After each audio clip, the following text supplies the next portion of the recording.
Something that only really came into my head within the last 2 or 3 months, and it's not because it's a novel idea, it's just because I'm an idiot, is how important our financial independence and how defining that is to us as a company.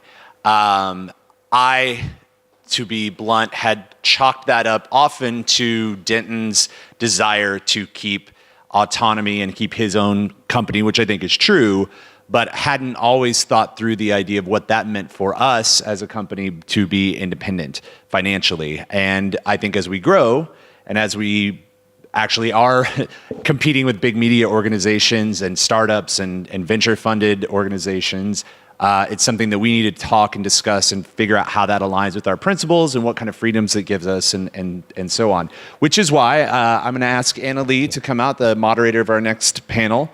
Anna Lee Newitz and I have been running circles around each other for years.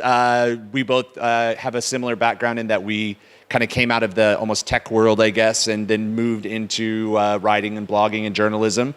She is, of course, now the editor-in-chief of IO9 and the founder, or co-founder, but has a history of founding other publications, including Other Magazine in 2002 and Bad Subjects. That was with Joel, too, right? In 1992, which has been touted as the first leftist publication on the internet, which I'm not sure. I think the internet probably was inherently leftist when it started. That was the... okay, yes. Porn is leftist, I think. No, I'm not actually positing that. And the rest of you guys go ahead and come on, and I'm going to have Anna Lee introduce you and go from there. Thanks, Joel. Is this on? Am I amplified? Okay, great. Here are my illustrious panelists.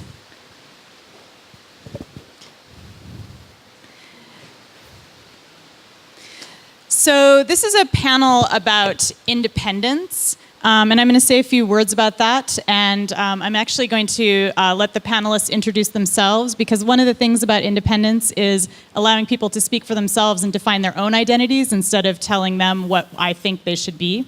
So I'm just going to be modeling that for you. And awesomely enough, my Evernote just crashed, so I'll just wing it. So the premise of this panel begins with what we're calling provocations. And the provocation here was that the only true form of independence is financial independence, which is obviously completely untrue. It's the kind of thing that we say a lot in the United States because we fetishize capitalism there and we fetishize money and the idea that entrepreneurialism allows you to be free. But one of the things that we're all going to talk about up here are all of the other kinds of independence that we can think about, and all of the other kinds of connectedness and dependence that rise up once you have this alleged financial independence.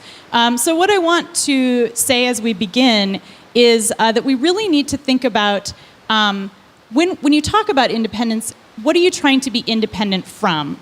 And certainly your aim could be to be independent from debt to an investor, which would be a kind of financial independence. But there's also political independence. Are you independent from a government that tells you what to say in your publication? Are you independent from, is there some sort of weird like apocalyptic noise that's happening? I'd like to be independent of my immediate environment. So that's another kind of independence. I think if once we have the singularity and we're all in like some kind of idealized techno-utopia, we'll be independent of that.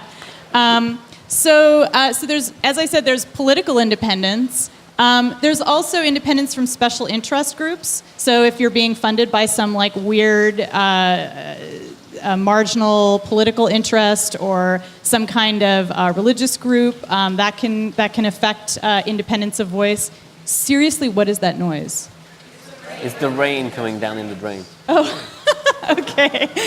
I feel better now that I understand. And then the real question that all of us want to address here is, what does it mean to be independent when you're dependent on your audience to validate your very existence, both as thinkers who want to be heard, but also as companies who may want advertising dollars. And of course, what advertisers like to see is that you have a big fucking audience. So what does it mean when you have that kind of dependence on your audience, but at the same time you're trying to carve out an independent voice? And before I pass it to our panelists, I also want everyone to be thinking about, why is it that we actually fetishize the notion of independence so much? I feel like, again, this is a very United States kind of idea, that there's some goal of achieving independence that makes us better, that makes us more true to ourselves or true to some vision, when in fact, because all of us work in the media,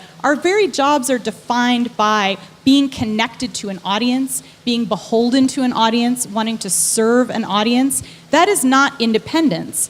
It may not be dependence in a dark and terrible way, but it's connectedness. And so why do we want that independence? What does that mean? And who are we independent from?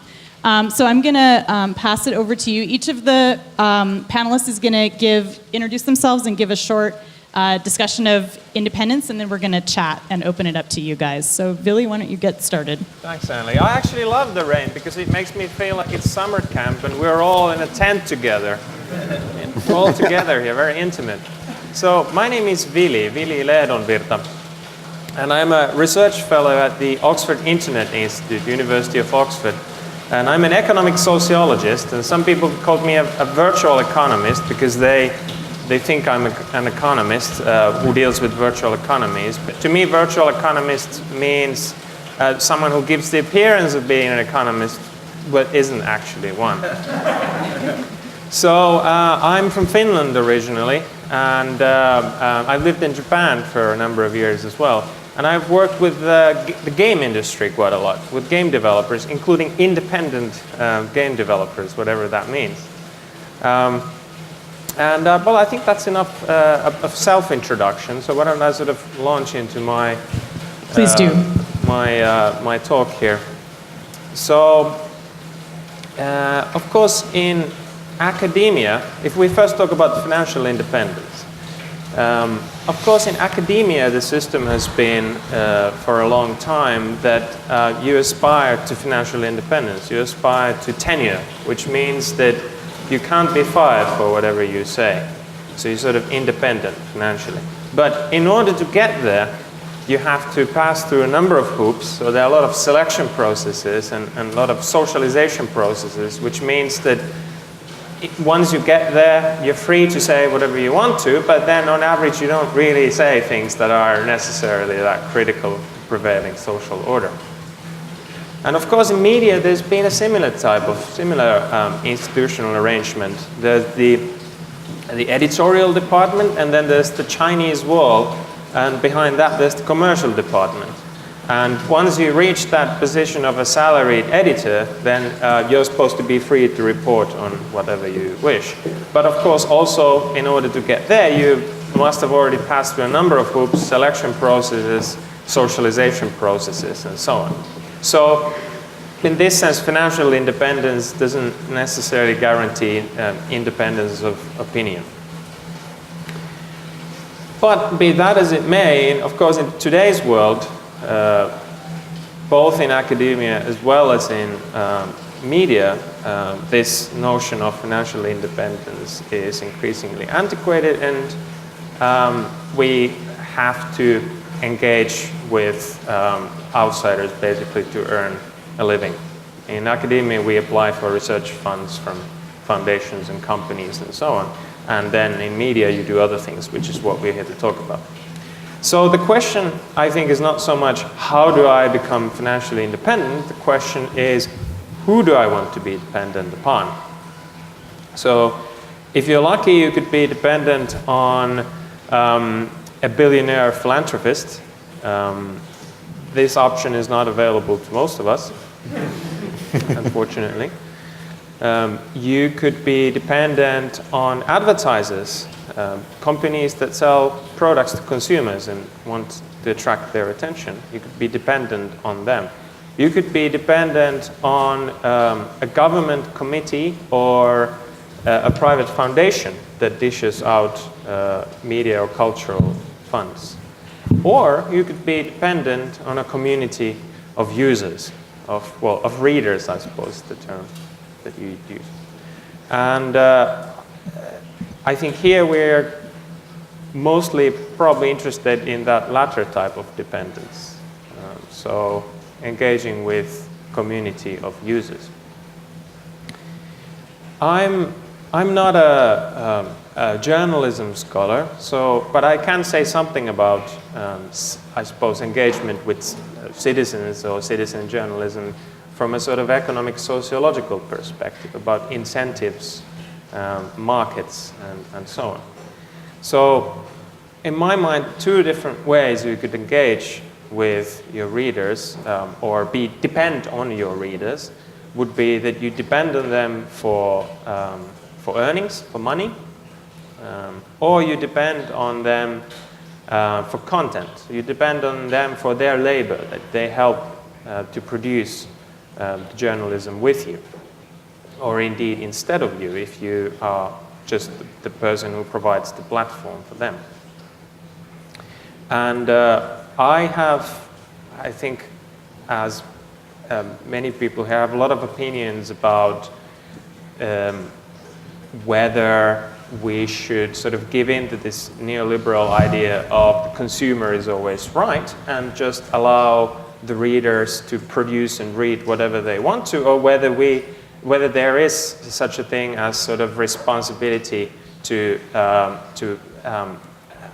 impose on the readers thoughts and knowledge that they might not know to ask for or might not even want to know of. So the purpose of the media is to produce an informed citizenry in a democracy, is my thinking. But I'm not going to launch into that discussion because I think the previous panel dealt with that adequately. So instead, I'll say a few words about how could you possibly get some money out of your readers, and then how could you possibly get some labor out of them.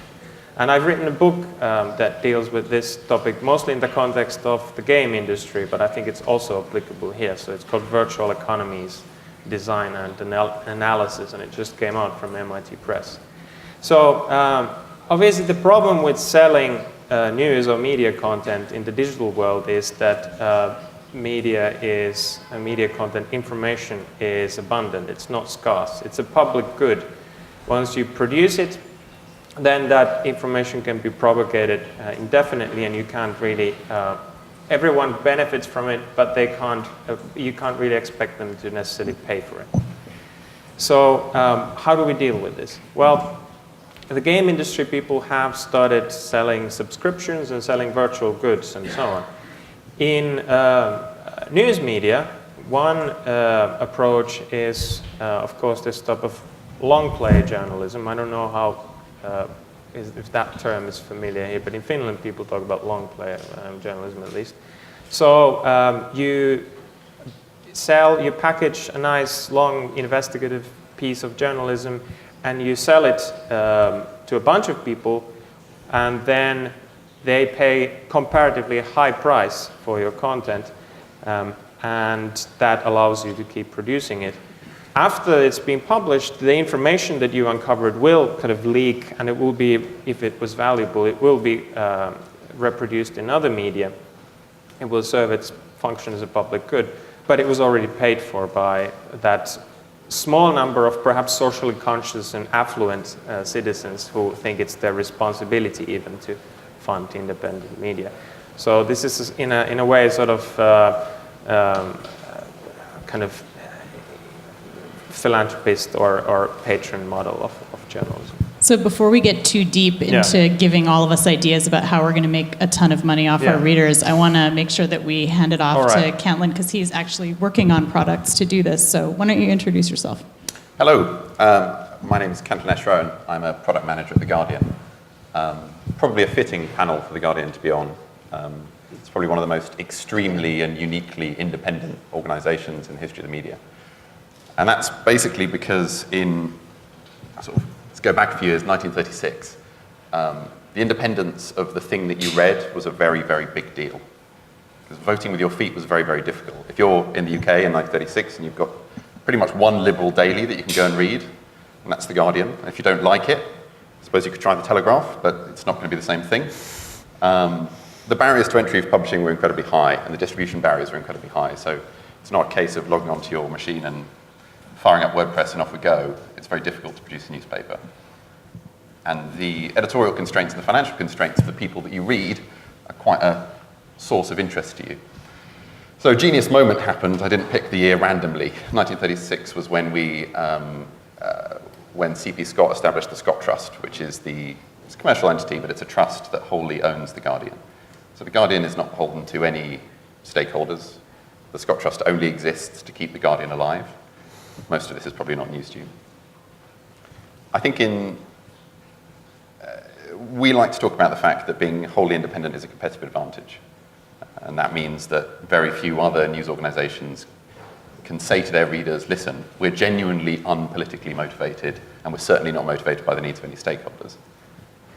It's also an advantage in the sense that you can innovate. So in my area, in product, we don't really have to take the 1-year view. We can very happily take the 5-year view, simply because we don't have to report on our success in the very short term, which of course we would do if we had a bunch of commercial stakeholders. I think the most interesting thing about independence for me, though, glossing over the bit which is probably most important, which is the editorial independence that you get when you don't have to answer to anyone, is the relationship that it gives you with your readers. It's actually, when we talk about independence, we're talking to trust. We're talking to the words that you read in The Guardian or in any other media organization, the relationship that you have with those as a reader. And I think what's very interesting to look at in 2014 is, what does it mean to trust the authorial voice of a big media organization? You know, the common theme, I'm sure, which will come up at more or less every one of these panels, is going to be the distribution and dissemination of journalism as a practice amongst the communities that interact with it. The erosion of the audience and author relationship, which is a fascinating theme. But in that context, what does independence really mean? What does it matter that it's The Guardian or any other platform? What's the difference between Kinja, which I think well personifies this kind of cultural shift, and picking up a newspaper in the morning? And what does independence mean? I'm just going to say one thing about it. The readers are becoming pretty savvy. I don't think anyone who reads a post on Facebook necessarily thinks that post was made by Facebook. On the other hand, the aggregate of all the posts you read on Facebook does represent your experience of Facebook.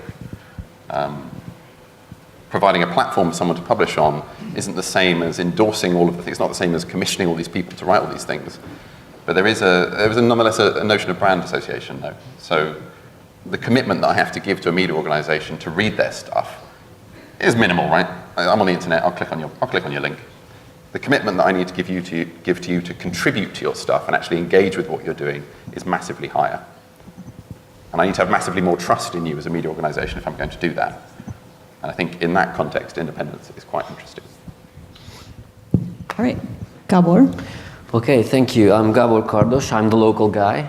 So I actually happen to be here because I used to work for one of the largest independent Hungarian online publications, which is Index.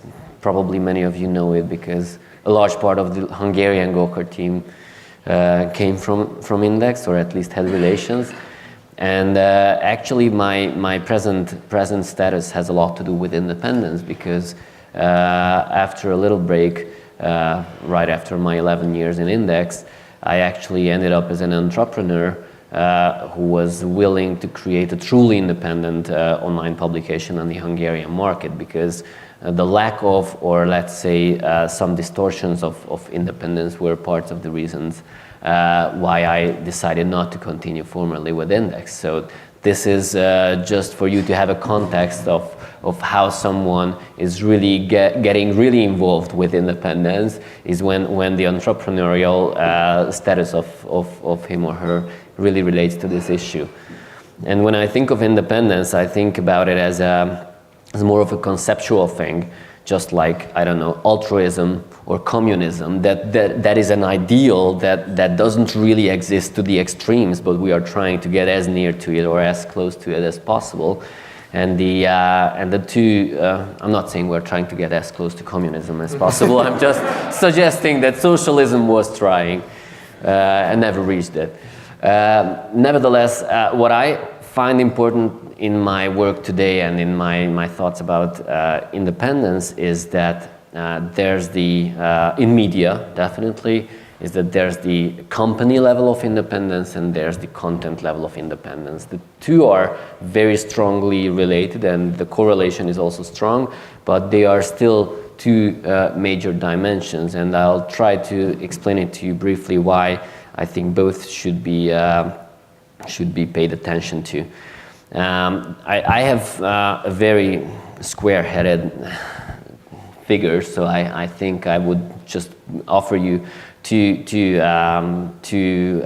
systems in which we can elaborate on this. One is my CPM model. I came up with this last night because CPM is easy to remember in internet business. The three dimensions that seem to be very important is the cultural, the political, and the market dimensions of independence here for us. Cultural. What I see here is that independence is an attitude and some sort of a mission driven approach from the journalist side. And this is something very hard in Hungary because I'm not very sure that all of the public or all our readers would really have a very clear understanding of what independence is, and that culturally makes it hard to represent the independent media because people tend to find something independent if it doesn't belong to the opposing political side of the political arena. Then it's already independent, and they do not recognize if that supposedly independent medium or agency or whatever it is actually does serve very openly the purposes of the other political side if we're talking about the political context. So I think that culturally the opportunity to understand independence is very important. As you mentioned, that in the US it's so natural. Hungarians tend to talk a lot about independence because of history. We were always struggling for it, but we are still a little bit more paternalistic, and this is naturally a stereotyping kind of approach. But culturally, to understand independence from the reader's point of view is very important, and it's a crucial condition for the medium to have this. The other one, the political one, is much more of a practical and these days sometimes even nasty aspect that politicians and the power around politics tries to put in totally different means and ways a lot of pressure on media everywhere around the world, and we are right now in an age in Hungary where this is a little bit more tangible than we would have expected a few years ago. And therefore political independence, not belonging to any political group, is really critical. We are struggling with this because politics really does have practical ways through the tax agencies, through actually determining advertising money's flow and all these different deeds. They can actually force you to rethink your independence and try to serve their purposes. And number three, the last and possibly the most important one I wanted to mention is the market, because I try to somehow cope with this political issue. But when we started this publication that we are publishing now, we approached a lot of potential investors, and they said, okay, we wouldn't want to invest into this company because it is in Hungary, and Hungary has some political problems because it is logged into Hungary, which means that size-wise it's narrowed down into some smaller area and community. And number three, it's media, and media itself doesn't seem too lucrative these days.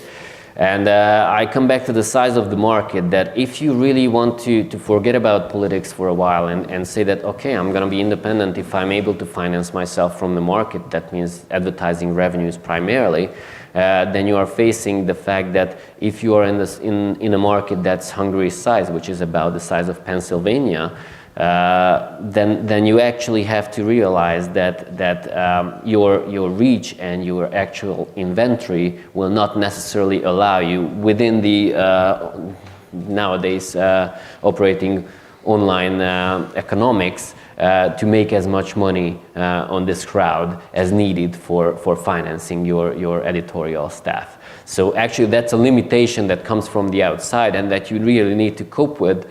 And I think that combining these three aspects that I tried to put together is really an art and is really the interesting challenge in what we are doing here. I think it's really interesting that you bring up that there are these three angles to independence and that they're all interconnected. I wanted to start our conversation up here by telling a really shameful story, which is something that happened on IO9, which is the publication that I run.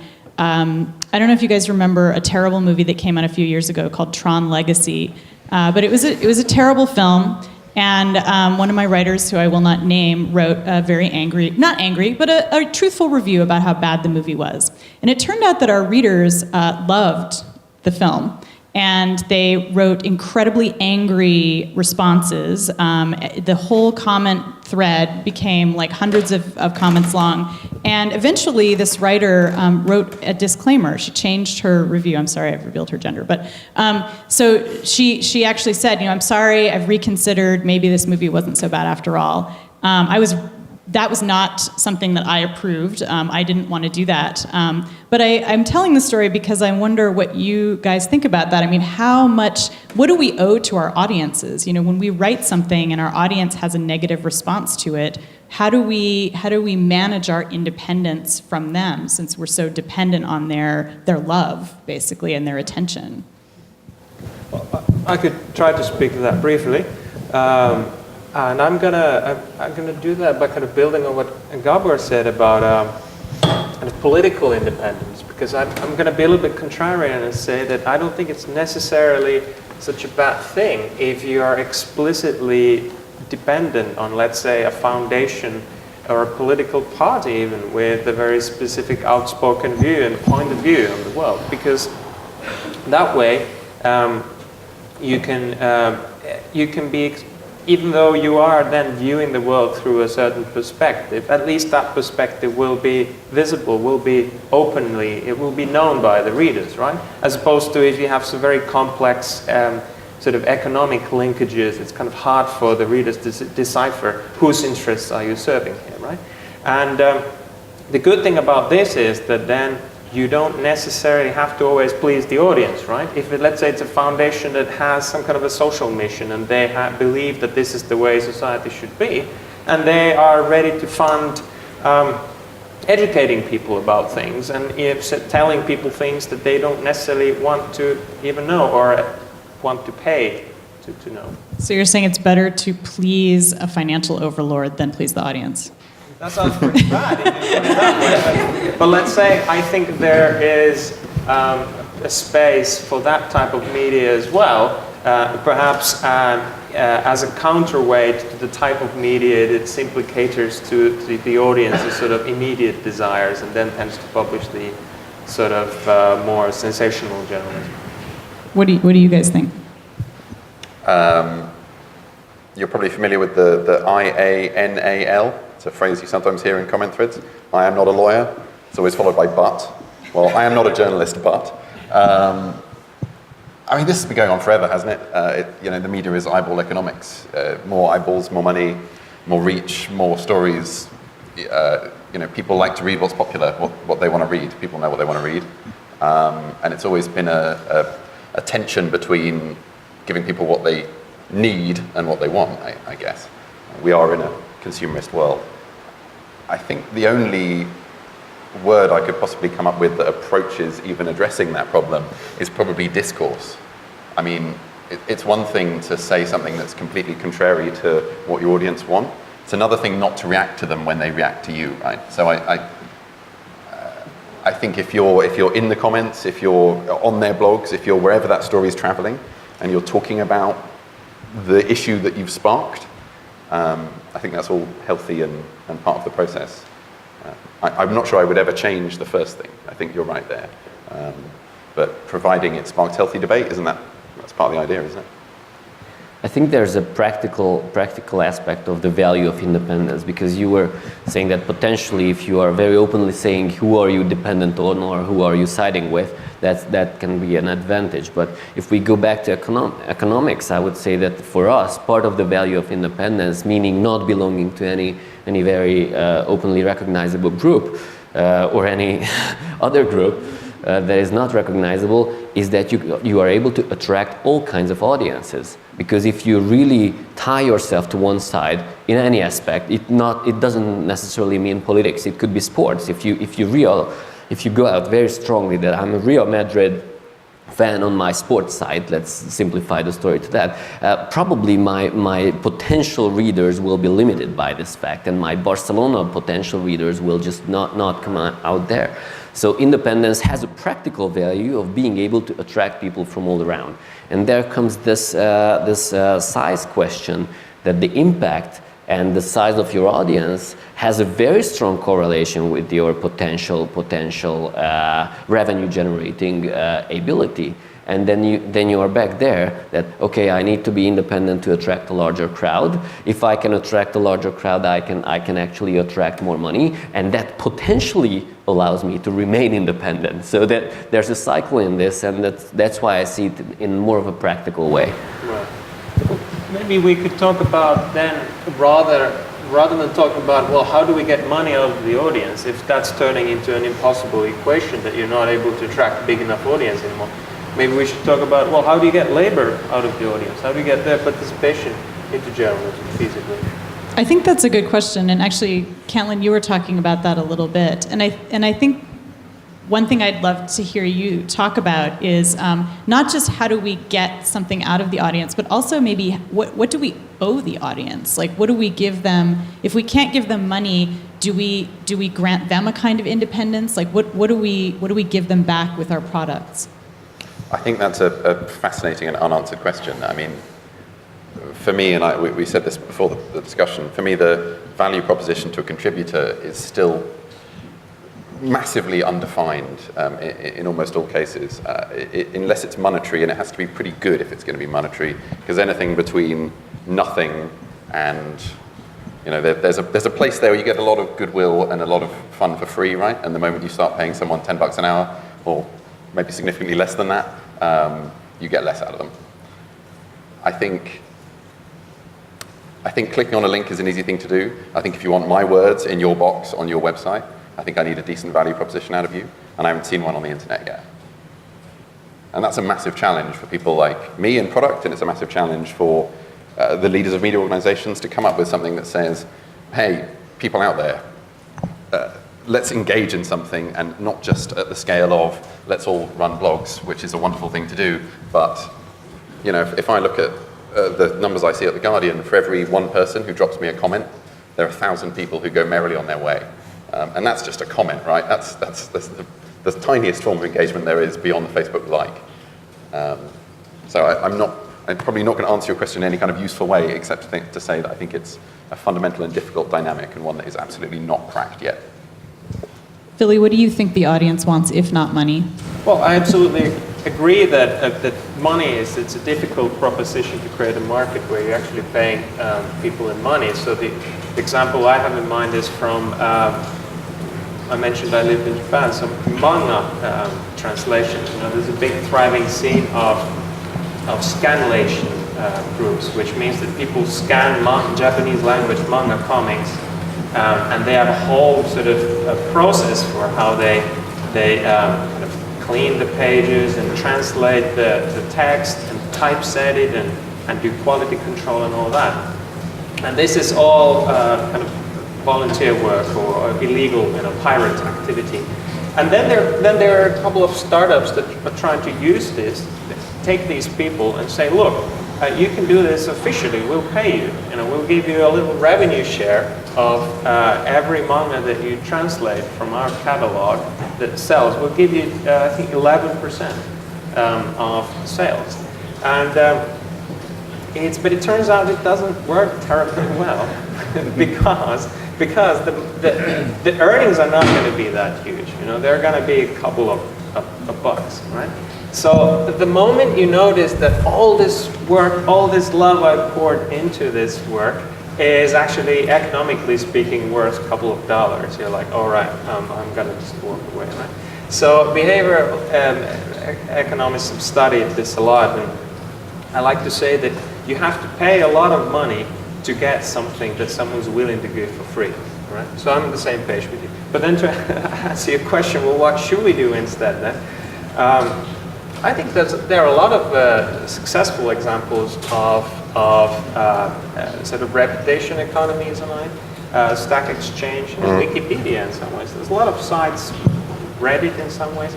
There's a lot of ways in which we can draw on people's other motivations, their desire for social recognition, for status, for building a CV, for getting an actual job.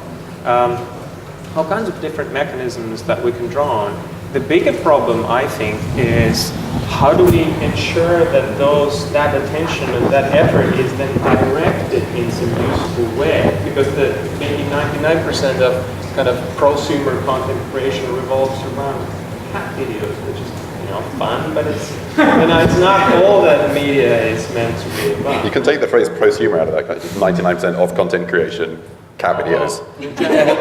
Just finish that sentence. And to wrap up, just one thing I've been thinking of is, what if there was a sort of market for a kind of reputation market for content where people could make, propose or offer you a certain amount of reputation ahead of time rather than after the fact. So what's happening right now is people put out content and then they see what kind of a reward do they get. Do they get lots of likes or lots of upvotes or whatever, right?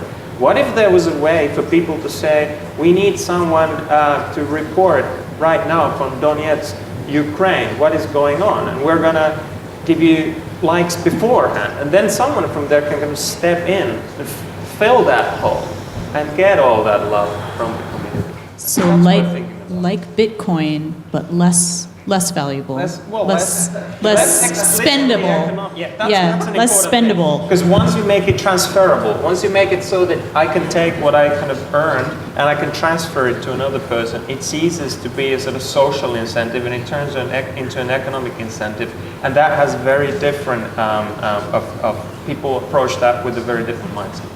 I want to make sure that the audience can ask questions or make comments at this point.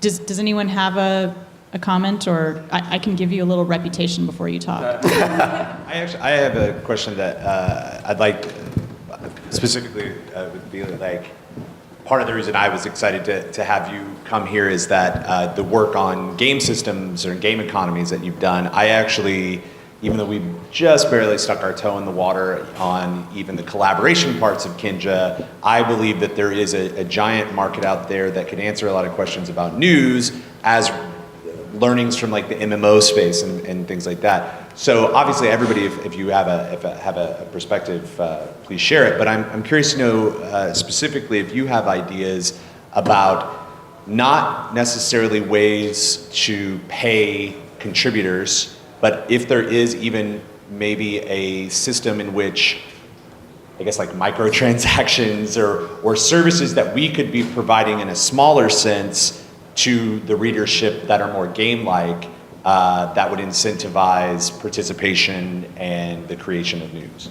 And I just want to clarify, you mean not money though, right? That's I guess what I'm asking is, what can we sell our readers for $1? Like, are there things, because right now most of those ideas around the economies and distributed things in journalism are around the idea that everybody will contribute money into this pool, and then that pool will be paid to a reporter, and they will do that thing. And there's been some successes with that. I'm not saying that's a bad idea, but what I don't feel like anybody has played with are the ideas of what are the extra, except for perhaps Reddit, what are the ways that we could charge our audience?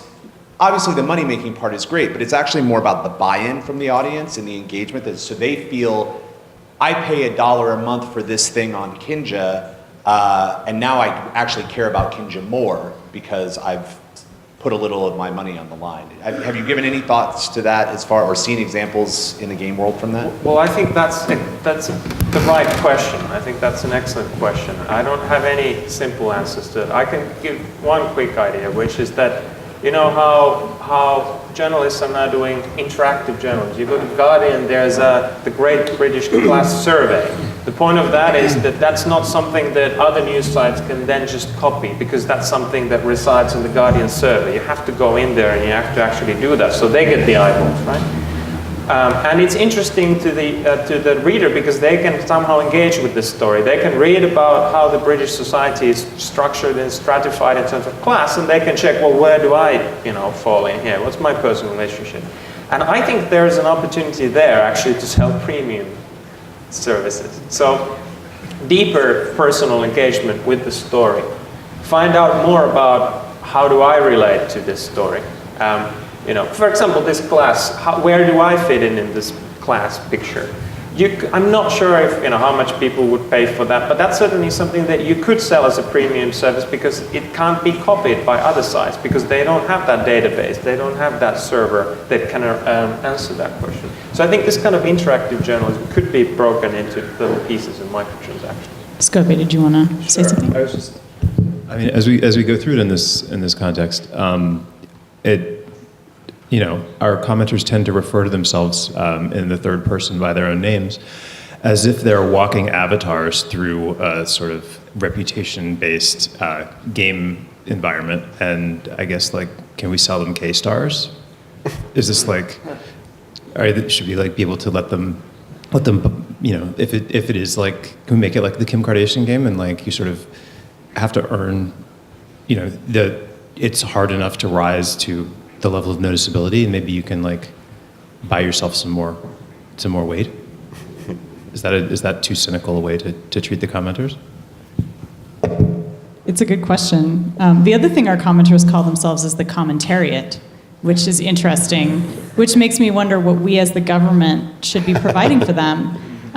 Should we be providing them safe spaces? Should we be providing them with a virtual roof over their heads where if some thugs break down their door and start showing them rape pics, do we as the state have an obligation to send in the white hat hackers to save them, right? I think there's sort of two questions, how do we incite them to be excited as gamers to participate, but then there's also what do we owe them as the government? What is our social obligation to make their space livable? So I see lots of people making really angry faces now that I said that. So I'd love to have somebody in the audience respond. Or someone up here. I'm really interested in the idea of what do you owe your audience, because obviously no media is independent because you are dependent on people reading you in order to be media. And I thought what you said was very interesting because until very recently I was a contributing editor at a website called Feminist Times in the UK, which is until very recently because they shut down because they had no money. And sadly, the founder, I don't know if you all know this story, but she had this vision and it was going to be independent and there was to be no advertising. And it was started up by asking people to, pledge £100 each. And it was sustained for just over a year by monthly, contributions from readers, and that didn't work. I'm really interested in sort of the panel's thoughts about, I feel bad for the people who put their money into something that, didn't blossom, and there was big ideas for it, it wanted to be a print magazine, and that never came to place. And I still feel and I wasn't even involved in conception, but I feel like those people who put money into something are still owed something. So I think here comes the real significance of financial independence, where we started, because I enjoyed your previous statements about the true value of user contribution and how you could relate to that and how you could offer some more value in return for that.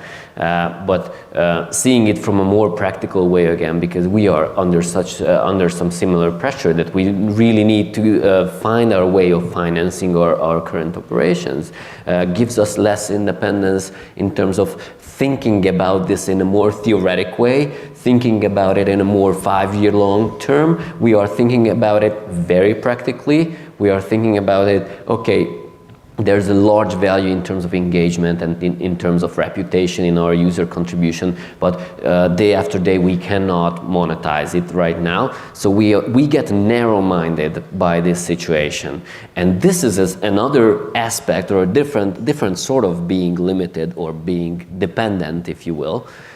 Because we understand that we have these limitations, and we look into the mirror, come on, Gabor, try to open your mind, think more braver, and think about it in a way where you actually, in a more conceptual way, contribute some value or attribute some value to the users who are there and who are very open to engage on our website 444. But there comes the lack of financial independence, and then you become narrow-minded. And this is very similar to what actually happens within the content sphere with journalists. It's not necessarily censorship that limits them when they are not independent. It's their fears, it's their concerns, and all this. And what I love about this is that if we are talking about the success of the Gawker story and Kinja with it, or The Guardian, we are sitting on the other side where there's a basic establishment which is already providing you a security of financial and in some other aspects independence. And then there's a different perspective when you haven't reached this level yet, but are understanding it quite clearly that once you're there, you do have the guts, you do have the vision, and you do have a lot of thoughts how to live with it. And then probably when we would be there, then we would have faced different issues having that independence. But I just love to compare the two situations which are revolving around similar concepts. I think the encouraging thing there is that, I mean, Guardian certainly hasn't cracked it. Right. And nor have probably more or less anyone. I think it's a great question. You're asking what's the hats for news, right? What you know, if anyone's, so Valve are the masters at this, you know, they sell hats in Team Fortress 2, they sell all kinds of crap in Dota 2, and then the most successful computer game of the last couple of years, League of Legends, with more players than anything else, makes its money through microtransactions. Why are people buying this shit? It's just pixels. It's fascinating. And the reason they're buying it is really obvious. We've all been part of communities online where somehow these trivial things come to mean massive amounts. You know, whether your little username is orange or green or whatever it is. You know, I don't know how we attach these enormous values to these things, but we do. We come to. I think the answer is probably quite close to what Gawker are doing anyway. I think Kinja is an incredible thing. Not particularly because of the distributed publishing stuff, but because it generates small self-governing communities. And small self-governing communities are things that people get incredibly invested in. And once you're deeply invested, then you can sell me pixels for money. People don't really like to advertise that much against small self-governing communities. So how is that going to really help us? I guess the pixels get so valuable, Nick, that you don't even need those advertisers. Games don't need to advertise if they sell enough pixels. So, you know, I think I'm sitting here in front of one of the best dressed audiences that I've, you know, spoken to in a while. What I mean to say by this is that I think we look down a little bit on self-presentation. You know, we tend to think it's somehow not something you're supposed to do, yet we do it all the time anyway. And I think a lot of the comments that you find on Gawker Media as well as Guardian, they're a lot about self-presentation. So perhaps this is then to address the gentleman's comment here as well. You know, perhaps you could do the same thing that games are doing. You just sell people avatars and little ways of enhancing their profile visually and standing out in an ironic way from the other commentators. Yeah, we have time for one more question, and the floor recognizes James Dell. Thanks, Emily. So I think a lot of people think of independence as a binary thing, right? You either have independence or you don't have independence, and then you're obviously dependent. But does that go back to the earlier point that Annalie was making, that especially we as Americans, we fetishize this idea that, independence is the number one thing that we all need to have in order to be free thinking people. But in reality, the more realistic take is to not hold independence on this pedestal and try to achieve this goal, but to recognize that interdependence is how the system works. And our readers recognize that we need to make money. They understand that they're going to see a sponsored post every now and then. Why can't we just embrace interdependence and encourage our readers to support us in any way they can? If it's clicking on a banner, if it's buying a pixel, if it's subscribing to something, if it's coming to a conference. Is that a viable way to move forward, or is interdependence something that readers, advertisers, everyone will get turned off by? I think there was an agreement between viewers and publishers about this. By the very fact that you attend this site and you are present there, you are contributing as a user because then they are able to sell all those banners and it's all fine. And then we connect back to what Nick was asking, that okay, but how do you deal with advertisers who are not necessarily happy with some smaller communities that are self-governing and can be harsh sometimes? And there comes in the question of size, I guess, because Nick was probably, correct me if I'm wrong, but referring more to advertisers that you would sell to directly through an agency or to the client himself, but in a larger scale and for a lot of money sell a sponsorship or a large banner. But the new internet economy is all about these performance numbers, spread out advertising, where no one ever sees or thinks about whether I want to be present besides that community or besides that discussion, because it's just there, it generates clicks, it generates leads and so on. So if you are large enough in size and you have that inventory, then the internet economy may allow you, to some extent, and that's what Facebook does and that's what Google does, that regardless of the actual content, the advertisers are there. They didn't decide about specifically being there, but they are happy there because there's the rule of big numbers. In the end, they get out something of it. If you're not able to reach that size, then you are really, really in trouble. And there comes the question of how do you relate to advertisers who are actually judging your content and judging your communities. Readers en masse understand, just to I've sat in so many user testing sessions over the months and people, yeah, sure, show me another ad. They don't care, they're fine with it. Advertisers, different story. When you're talking about things which aren't ads, as you rightly made the point. All right, so that wraps up our independence. So you're now all dependent again, and thanks very much.